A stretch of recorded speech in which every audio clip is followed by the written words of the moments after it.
Maithili express की शानदार प्रस्तुति।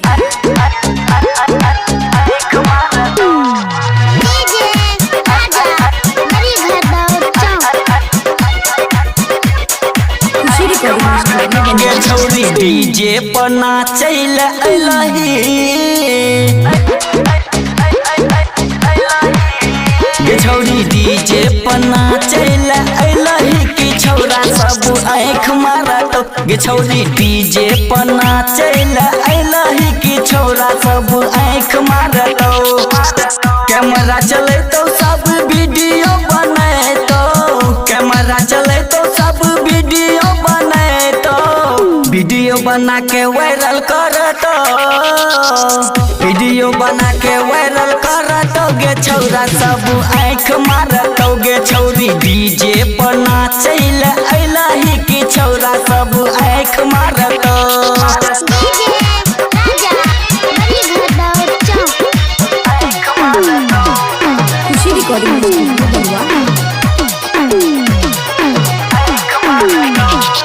डीजे बजबैला छोरी रम कहै छै डीजे बजबैला छोरी रम कहै छै देखो हो नाचल बम कहै छै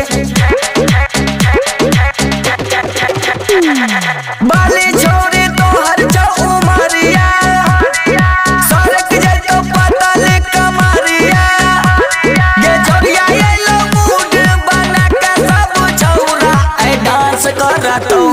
गई डांस करतो गे छौरी सज धज के नाचैल अइलही कि छौरा सब लाइन मारतो गे छौरी डीजे पर नाचैल अइलही कि छौरा सब आँख मारतो।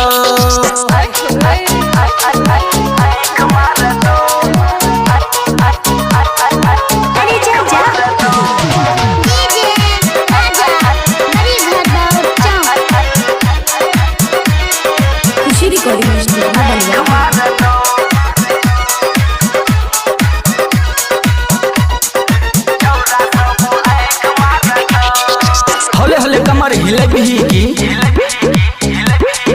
होले होले कमर हिले भी की छोरा सब मार करबे भी की लेतो आए पाजा में रज किसरा बीस देतो होटवा के लीला खींच लेतो डीजे पर छौरा सन तो सब आए वार करतो गे वार करतो गे छौरी डीजे पर नाचैल अइलही कि छौरा सब आँख मारतो गे छौरी डीजे पर नाचैल अइलही कि छौरा सब आँख मारतो कैमरा चलैतो सब वीडियो बनैतो कैमरा चलैतो सब वीडियो बनैतो वीडियो बना के वायरल करतो वीडियो बना के वायरल करतो गे छौरा सब आँख मारतो गे छौरी डीजे पर नाचैल अइलही कि छौरा सब आँख मारतो। Recording by Khushi recording studio Baluaha.